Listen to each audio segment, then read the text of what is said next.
자, 어제 더 탐사가 있었으니까 또 덜 탐사를 빼놓을 수 없죠. 네, 진짜 더 탐사 점점 양이 많아지면서 점점 시간이 길어지면서 어제 2시간 넘게 하시더라고요. 네, 심지어 그래놓고 3분의 2밖에 못했습니다. 그러고 끝내고 있습니다. 자정이 넘을 것 같아서 빨리 끝내고 뭐 어쩌자는 거지?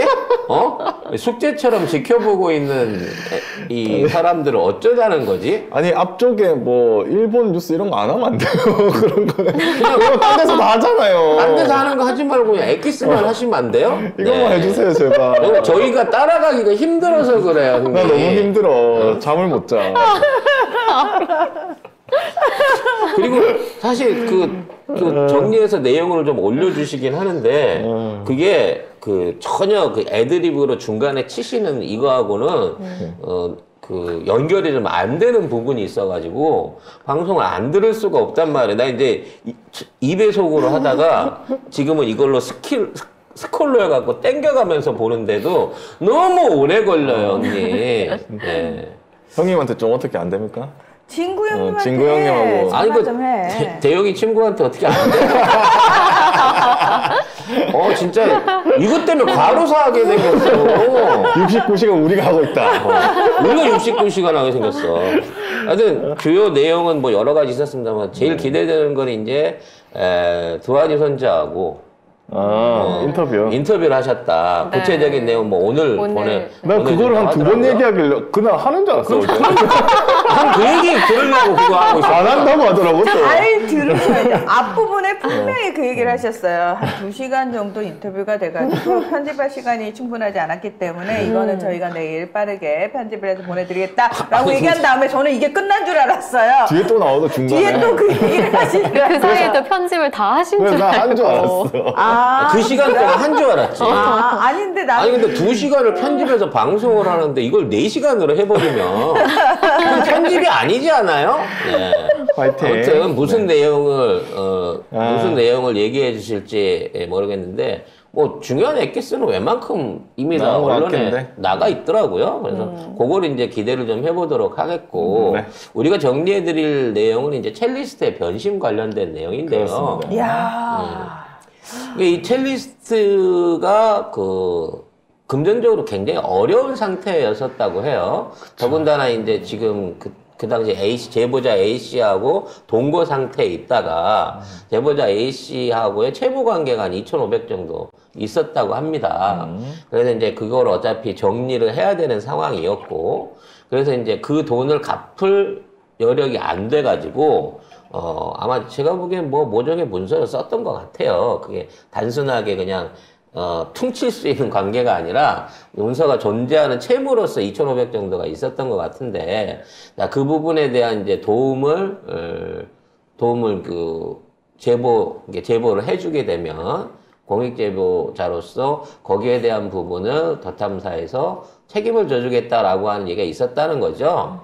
물론 근데 이거를 결국 나중에 받아들이지 않았습니다만, 애초에 그런 쪽으로 이제 얘기가 오고 가고 있었던 게 있었던 모양입니다. 근데 사전에 밝히지는 않았었는데, 나중에 갖고 얘네들이 이걸 이제 프레임을 씌우는 거죠. 일종의 매수를 통해 갖고 거짓 증언을 요구했다는 식으로 몰아가려고 아마 이제 그거를 전애들이 공격 포인트로 잡으려고 하기 때문에, SNS에서. 이제 미리 이쪽에서 밝힌 거죠. 근데 문제는 이 사람이 11월 초까지만 하더라도 본인이 어떻게든 전면에 나서서 증언을 하겠다라고 하는 의사를 타진을 해오다가 갑자기 경찰이 압수수색을 하고 난 다음에 그 다음부터 태도를 바꿔가지고 증언이 바뀌기 시작했고 변호사가 등장하기 시작했단 말이에요. 근데 이제 변호사뿐만 아니라 지금 당장에 생활도 안 될 정도로 어려움이 있는 상황이었는데 변호사비도 잘 못 내는 사람. 변호사비도 한 푼도 못 냈다고 하더라고요. 그러니까 변호사도 참 마음이 따뜻하신 분이에요. 우리 변호사도 좀 안 받고 하냐.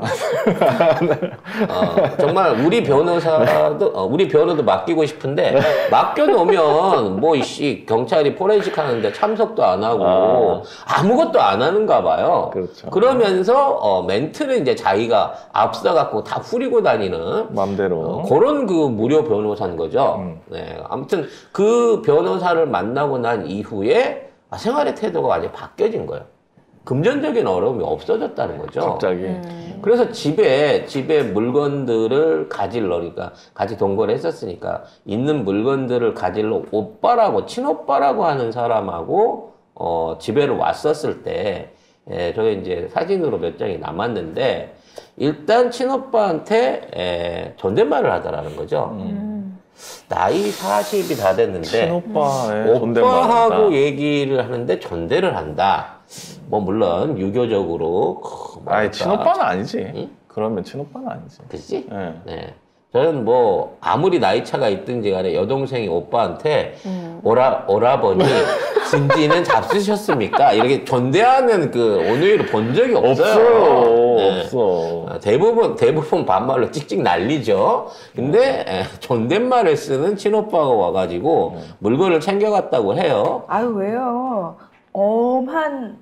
엄한 친오빠면 존댓말을 쓸 수 있죠. 엄한 친오빠면 여동생이 저러고 다니는데 가만 놔뒀겠어요? 죽였겠죠. 이 엄하니까. 사람이 엄한데. 엄하니까. 네, 근데 이 양반이 왔는데 못 보던 옷을 입고 왔다라는 증언인 거죠. 그렇죠. 물론 뭐 셀린드 모자 69만 원짜리. 그다음에 후드티가 142만 9천 원짜리. 거기에 패딩이 260만 260만 원짜리를 입고 왔다고 합니다. 자, 저게 이제 물론 짝퉁일 수도 있습니다. 네. 짝퉁으로 제가 중국에서 셀린느를 명품인지 모르고 진짜 뭐 그 샤넬 짝퉁인 줄 알고 셀린느를 제가 평상복으로 입었던 기억이 나요. 그렇기 때문에 짝퉁일 수도 있겠습니다만 패딩은 뭉클래요. 네. 이 짝퉁이라고 보기에는 봉제선이 너무 예쁘죠. 완벽하죠. 네. 그럼 갑자기 저런 옷을 못 보던 옷을 돈 1,000만 원 가까운 옷을 사입고 올 수 있을 만큼의 경제적 여력이 어디서 났냐는 거지. 수상하다 이거죠. 그럼. 응? 옷이 좀 작다. 응? 저 원래 짧게 입는 거야. 원래 저렇게 입는 거예요. 크롭으로. 그게 아니고 앞에 안 작게. 어쨌든 빌려 입고 왔을 수도 있다. 뭐 아무튼 어찌 됐거나 행태가 매우 기묘하다는 겁니다. 그러면서 말한 대로 11월 초까지만 하더라도 협조할 의사를 밝혔으나 갑자기 경찰 수색 이후에 변호사 쪽에 확 달라붙어 갖고 있었고 그 이후로 지금 SNS나 이런 쪽에서 뭔가 지금 첼리스트의 발언 내지는 주변에 있는 주변 사람들을 가스라이팅 하는 듯한 진모 씨의 역할이 매우 이상해 보인다, 라는 부분에 대한 보도였습니다. 진땡 씨가 좀 이상한 사람인 것 같아요. 되게 진짜. 말을 딱 듣고 있으면 그 뭐 첼로가 뭐 3억짜리라고 거짓말을 치질 않나. 이 사람 그러면서 저는 되게 놀랐어요. 그냥 같이 소위 그 방이 이 첼리스트를 걱정하는 방이잖아요. 근데 이제 한 사람이 상식적인 수준에서 이제 물어볼 수 있잖아. 걱정돼서 화를 내면서 얘기를 하는 거야, 이 사람한테. 그래서 나는 약간 뭐지? 라는 생각이 결국은 들었어요. 진땡 씨 내지는 다른 독자가가 첼리스트의 가짜 첼로를 3억에 사준 게 아닌가라는. 네. 150만 원짜리라네. 150만 원. 그걸 3억에 어떻게 사요? 왜 못 사? 사는 사람 마음이지. 이해가 돼, 이제? 그래서 3억이 나온 거야, 그렇지. 거기서? 그래서 그 첼로를. 작가님, 요거 100에 사. 100. 간단하게 100. 그 중고인데 100에 사야 돼? 첼로를 준 거예요. 무슨 아니, 악기는 시간이 갈수록 가격이 올라가잖아. 아무튼 그래서 이 3억이라는 얘기가 괜히 나온 얘기가 아니지 않나라는 송 작가의 내피셜을 돌려봅니다. 자. 근데 진짜 간자들 많아요. 진짜 많아요. 근데 문제는 이게 더 이상 진척이 없는 상황에서 멈춰 있다는 거예요. 이제 더 이상 뭐 고소고발 관련된 것도 없고 경찰 조사도 없고 그냥 멈춰 있지 않습니까? 그렇죠. 한동안 왔냐 안 왔냐 가게가 어디냐에 대한 논란 자체가 언론에 지금 다 사라졌어요. 이게 사라지면 안 된다니까. 그러니까. 이태원, 그 다음에 이 청산게이트, 낙탄사고, 경제폭망에 관한 얘기, 그러니까 레고랜드 관한 얘기는요, 끝까지 다 짚어갖고 그 진실에 대한 해답을 얻어내야 됩니다. 물론 지금 더한 일을 저지르고 있어요. 나라가 지금 팔려가게 생긴 상황이니까 우리가 신경을 못 쓰고 있지만 지금 그것만 생각하면 이제 윤석열 탄핵을 한 5번 당해야 되거든요. 못 나와. 거기 나오면 안 김건희 대장동 이런 것까지 전부 다 진짜. 우리가 그 진실을 파내는 데 있어서 역할을 해야 되거든요. 그러니까 이 민주당 안에서 각자 TF를 맡아갖고 의원들이 하나씩 맡아가지고 시민 탐정들하고 같이 이 부분에 대한 탐사 조사들을 해야 돼요. 시민 탐정들 누구예요? 나를 비롯해서 여기서 할 수 있는 분들하고 같이 적극적으로 여기에 대한 탐사 보도를 높여가야 됩니다. 그래서 제2, 제3의 더 탐사가 나와야 되는 거고. 어제 맞다. 그 더 탐사에서 뭐 이거 얘기하는 데가 뭐 진보 유튜브가 없다. 이상우 기자 정도 있다. 김성수 TV 정도 있다 하는데 우리 얘기 안 하시더라고요. 나 그래서 들으면서 우리가 제일 많이 하는데. TV 좀 말해줘! 라고 제가 막 얘기했거든요. 속상하던데 집에서 좀 혼자서. 방송도 속상하고 우린 내용도 대놓고 덜 속상하네. 탐사하는데 그래. 그걸 몰라주실까? 아니, 덜 탐사를 경계하고 있다는 진구 형님의 말이. 진짜였나? 진짜였나? 네. 더 이상 키워주기 싫은 건가? 네, 뭐, 우린 스스로 컸다고 생각했는데, 이분들이 우리가 빨대 꽂았다고 생각하시나? 그건 아닌 거 아시죠? 김성수 TV 하고 같이 한 번 더 하시죠 그러면. 저 남은 3분의 1은 여기서 아주 간단하게 말아드린다. 하여튼, 난 말 많이 하는 사람 그렇게 힘들다.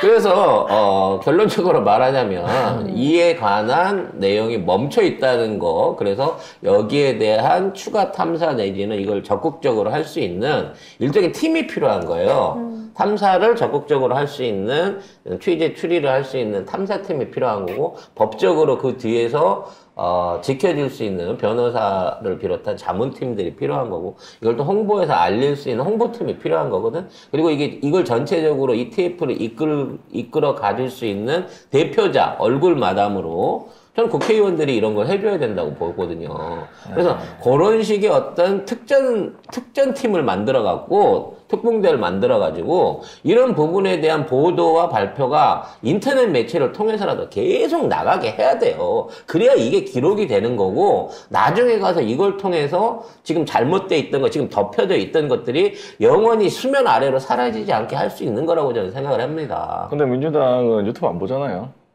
나오는 의원들만 조금 보고 거의 다 안 본대요. 안 보죠. 심지어 이제 조중동 끄는 게 이재명 대표 들어와서 끊었다고 할 정도니까. 그러니까. 이제 국회의원들이 좀 더 힘을 좀 더 발휘를 할 수 있는 분들이 나와줬으면 좋겠어요. 진짜 이런 걸 건의를 해야 되는데. 건의를 하는 게 아니고 건의를 해야 되는데 라는 생각을 해봅니다. 그래서 아무튼 오늘 오후에 나온다고 하는 도안이 손자의 인터뷰 인터뷰. 내용도 상당히 장황할 것으로 보이고요. 네. 우리의 명쾌한 해석과 또 정리가 필요한 시간이 되겠다라고 생각합니다. 제발 3시간 안에는 끝냅시다. 난 너무 아니 앞에 거만 좀 안 했으면 좋겠어. 아니, 그 녹취록도 그거 갖고 며칠을 계속 했어. 근데 이거 2시간인데, 4시간, 6시간 할 것 같은 느낌이 들어갖고. 자 넘어가시죠. 전화를 하세요, 직접. 예, 친구 성님한테. 아니, 내가 보기엔 진구성님도 방송 중에는 취해가지고, 시간이 어떻게 가시는지 모르시는 것 같더라.